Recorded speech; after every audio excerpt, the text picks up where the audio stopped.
Hello everyone, I am here with the fourth chapter of class 6 history and the name of the chapter is What Books and Burials Tell Us.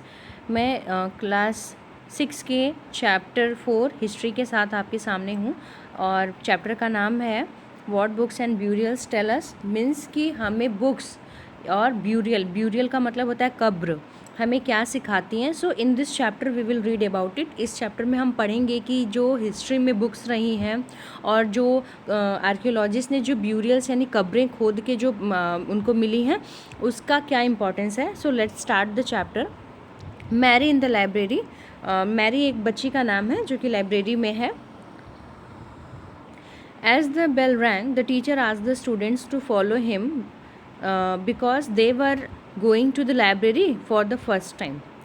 जैसे ही bell बजती है जो teacher हैं उन्होंने अपने students को अपने साथ आने को कहा।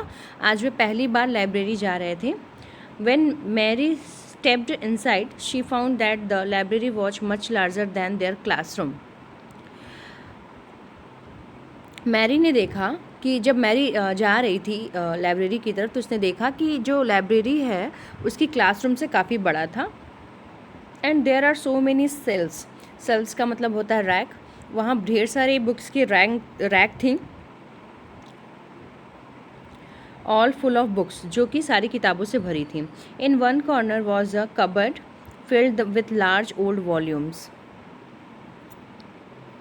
कोने में एक अलमारी थी जो मोटी मोटी किताबों से भरी हुई थी, ओल्ड वॉल्यूम्स यानी मोटी किताबें।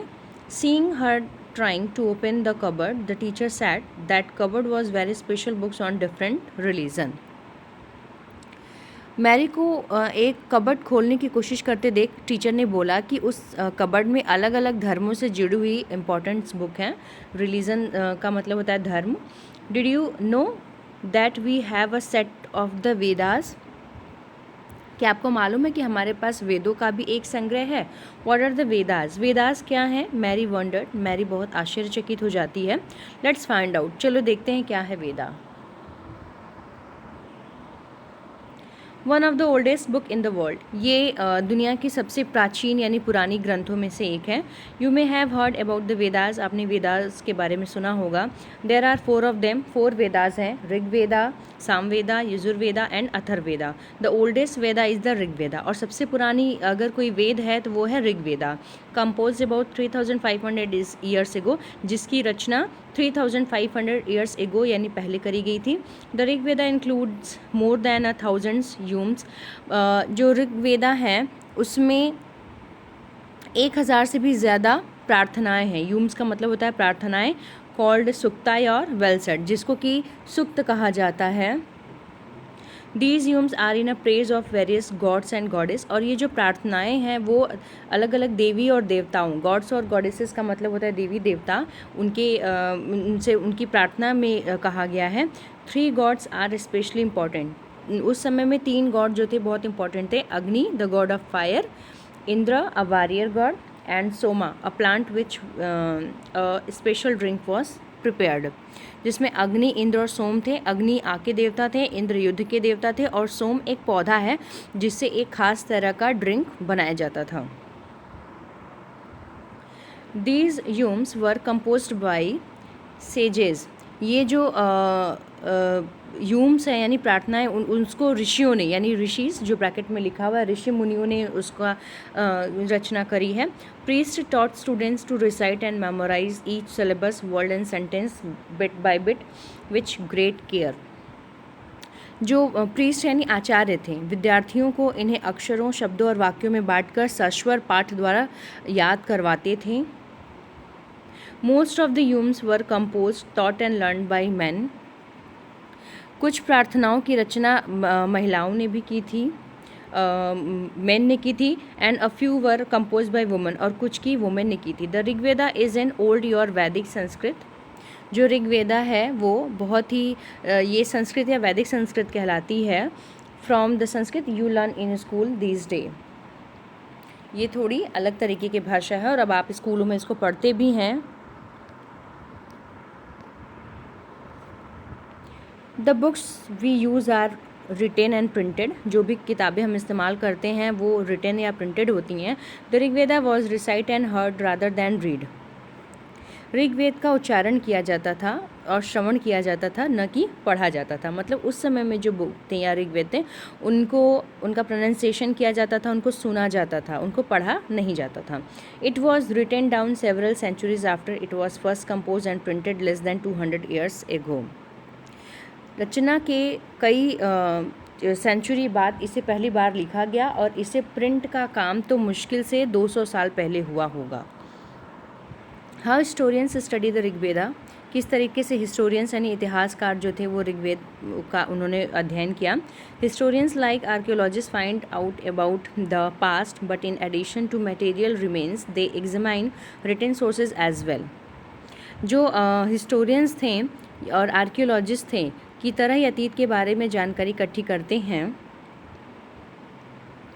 लेकिन भौतिक अवशेष यानी कि मटेरियल रिमेन यानी भौतिक अवशेष के अलावा वे लिखित स्रोतों का भी उपयोग करते हैं। Let's see how the study the Rigveda, they study the Rigveda. देखते हैं कि किस तरह उन्होंने ऋग्वेद का अध्ययन किया। Some of the hymns in the Rigveda are in form of dialogues. Rigveda के कुछ जो यूम यानी सूक्त हैं वो डायलॉग के रूप में हैं। This is the part of one such hymn, ये एक ऐसे प्रार्थना का पाठ है या सूक्त का पाठ है। A dialogue between a sage named Vishwamitra, जिसमें कि एक साधु हैं, सेज का मतलब होता है साधु, उनका नाम विश्वामित्र है, एंड टू रिवर्स, और दो नदियां हैं, Beas and Sutlej, that were worshipped as goddess, जिनको कि देवी के रूप में जिनकी पूजा की जाती है।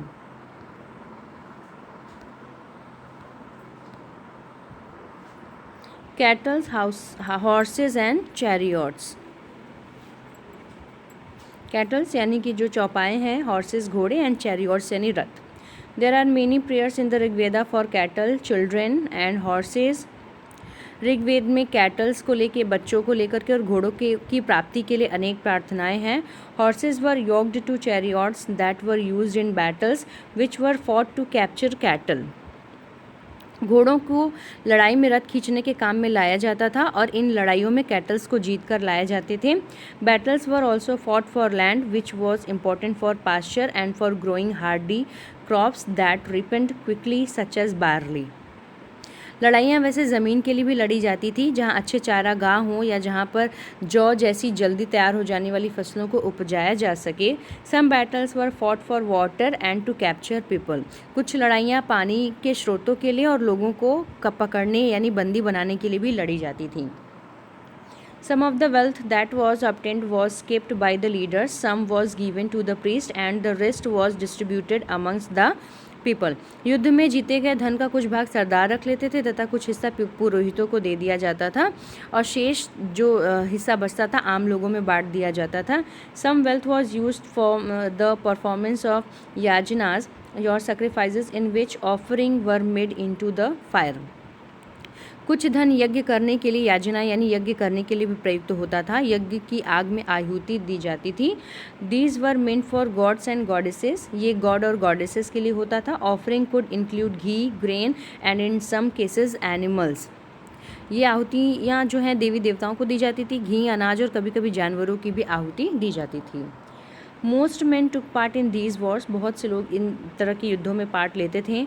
There was no regular army, उनके पास रेगुलर आर्मी उस वक्त नहीं थी, but there was assemblies where people met and discuss matter of war and peace. लेकिन उनके पास असेंबली यानी सभा थी जहाँ पे लोग मिलते थे और वॉर एंड पीस की सिचुएशन को डिस्कस करते थे। दे ऑल्सो चूज लीडर्स, वो लीडर्स भी चूज़ करते थे who were often brave and skilful warriors, जो कि हमेशा बहादुर और कुशल योद्धा होते थे। वर्ड्स टू डिस्क्राइब पीपल, लोगों की विशेषता बताने वाले शब्द। There are several ways of describing people, लोगों का वर्गीकरण in terms of work they do, the language they speak, the place they belong to, their family, their communities and cultural practices. तो लोगों का जो वर्णन है वो काम, भाषा, परिवार या उनका जो काम होता था उसको लेके, उनके की कैसी लैंग्वेज है, कैसा परिवार या समुदाय है, उनका निवास स्थान कैसा है, उनकी सांस्कृतिक परंपरा के आधार पर किया जाता था। Let's see some of the word used to describe people found in the Rigveda. Rigveda में लोगों को विशेषता बताने वाले कुछ शब्दों को देखते हैं। There are two groups who are described in terms of their work.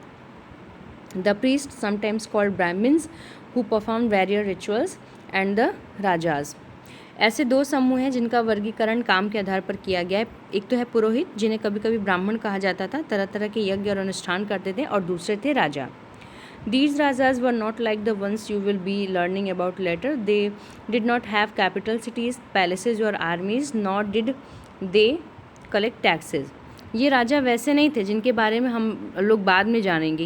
ये न तो बड़ी राजधानी और महलों में रहते थे, न इनके पास सेना थी, न ही ये कर वसूलते थे. Generally, sons did not automatically succeed father as rajas. प्राय राजा की मृत्यु के बाद उसका बेटा अपने आप ही शासक नहीं बन जाता था. Two words were used to describe the people or the community as a whole. जनता या पूरे समुदाय के लिए दो शब्दों का इस्तेमाल होता था. One was the word was जना, which we still use in Hindi and other languages. एक तो शब्द है जना यानी जन, जिसको कि हम अभी भी हिंदी में और अदर लैंग्वेजेस में यूज़ करते हैं. द अदर वॉज विश, दूसरा जो भाषा था या शब्द था वो विश था.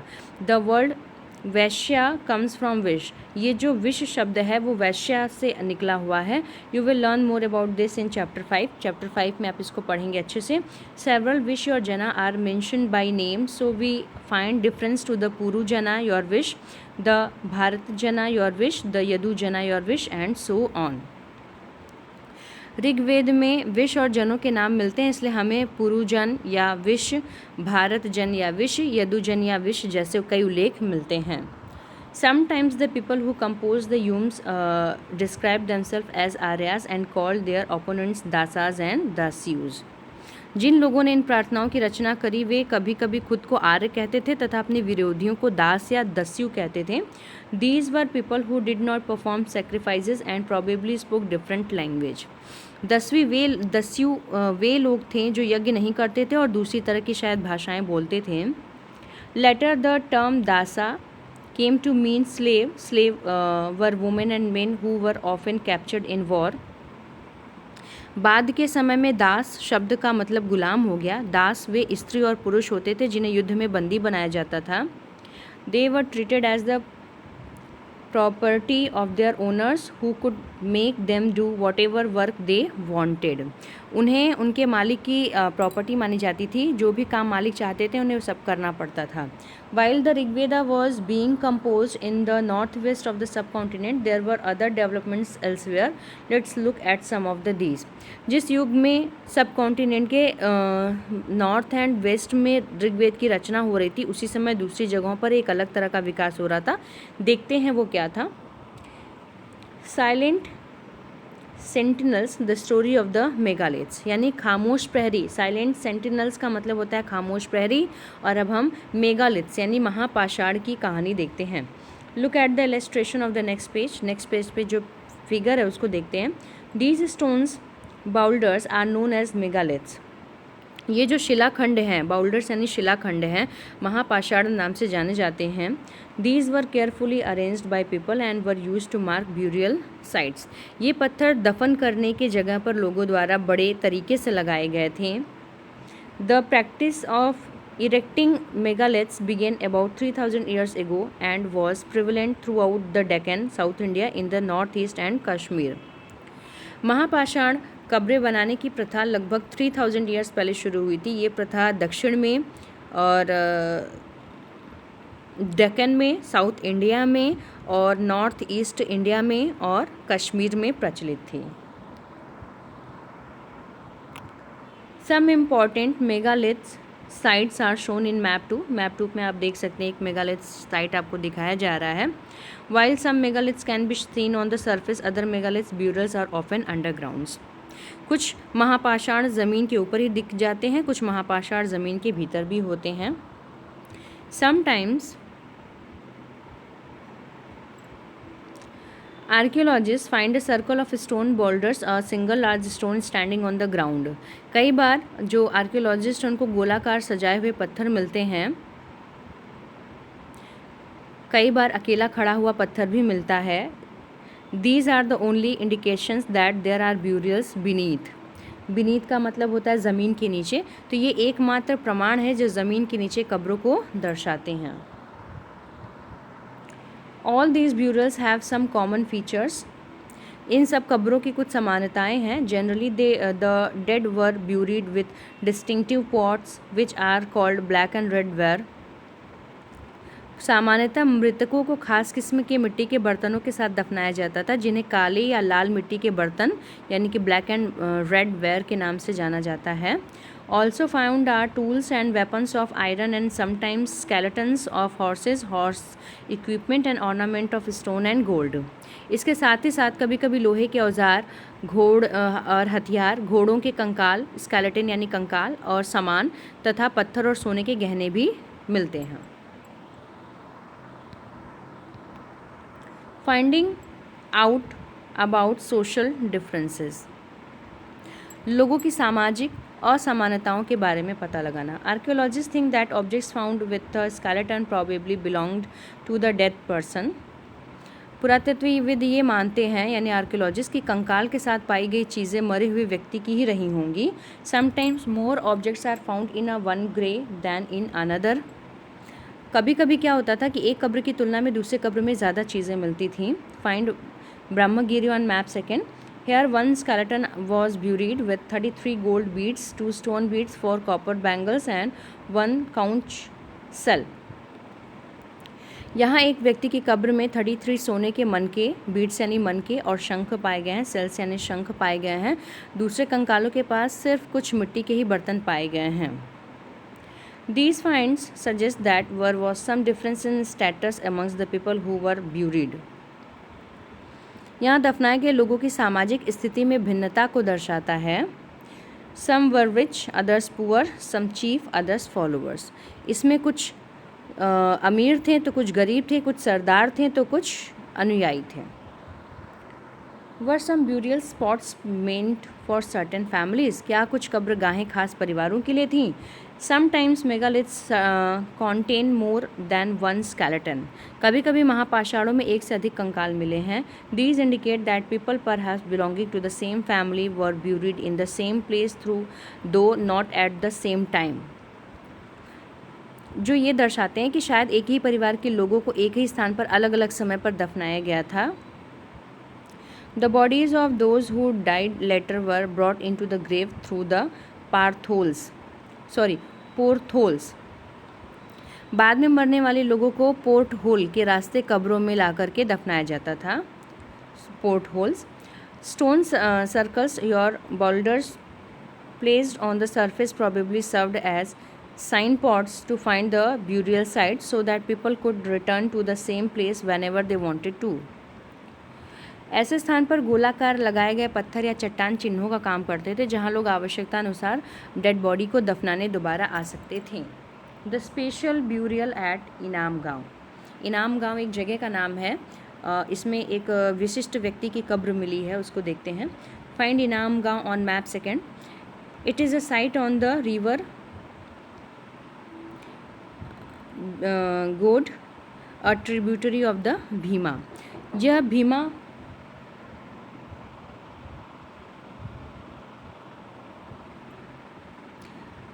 ये भीमा की सहायक नदी घोड़े के किनारे एक जगह है। It was occupied between 3600 and 2700 years ago. इस जगह पे 3600 से 2700 साल पहले लोग रहते थे। Here adults were generally buried in the ground, laid on straight with the head towards the north. यहाँ पर जो एडल्ट यानी वयस्क लोग थे उनको प्राय गड्ढे में सीधा लिटाकर दफनाया जाता था और उनका जो हेड यानी सिर था वो उत्तर की दिशा में होता था। Sometimes burials were within the houses. कई बार उनके घर के अंदर ही हाउसेस, उनके घर के अंदर ही उनको दफनाया जाता था। Vessels that probably contain food and water were placed with the death. ऐसे बर्तन जिसमें शायद खाना और पानी हो दफनाए गए शव के पास रखा जाता था। One man was found buried in a large 4-legged clay jar in the courtyard of a 5-roomed house in the center of the settlement. एक आदमी को 5 कमरे वाले मकान के आंगन में 4 पैरों वाले मिट्टी के एक बड़े से संदूक में दफनाया गया था। This house also had a granary. Granary का मतलब होता है अनाज का गोदाम, इस घर में एक अनाज का गोदाम भी था। The body was placed in a cross legged position, और शव के जो पैर थे वो मुड़े हुए थे। ऑक्यूपेशन एट इनाम गांव, उस समय इनाम गांव में लोगों का व्यवसाय क्या था? Archaeologist have found seeds of wheat, जो आर्कियोलॉजिस्ट हैं वो उस समय उनको मिला है इनाम गांव में wheat, barley, rice, pulses, millets, peas and sesame, यानी कि गेहूं, जौ, चावल, दाल, बाजरा, मटर और तिल के बीज मिले हैं। Bones of a number of animals, many bearing cut marks that show they may have been used as food have also been found। कई जानवरों की हड्डियां भी मिली हैं। कई हड्डियों पर काटने के निशान से अंदाज़ा है कि इन्हें लोग मार करके खाते होंगे। These include cattle, buffalo, goat, sheep, dog, horse, ass, pig, sambar, spotted deer, black bug, antelope, hare and mongoose, besides birds, crocodile, turtle, crab and fish। गाय, बैल, भैंस, बकरी, भेड़, कुत्ता, घोड़ा, गधा, सूअर, सांबर, चितकबरा, हिरण और ब्लैक हिरण, खरहा, नेवला, चिड़िया, घड़ियाल, कछुआ, केकड़ा और मछलियों की हड्डियां भी पाई गई हैं। Here is the evidence that fruits such as ber, amla, jamun, dates and a variety of berries were collected. ऐसे साक्ष्य मिले हैं कि बेर, आंवला, जामुन, खजूर और कई तरह की बेरीज यानी कि रस भरियाँ एकत्र की जाती थीं। Thank you.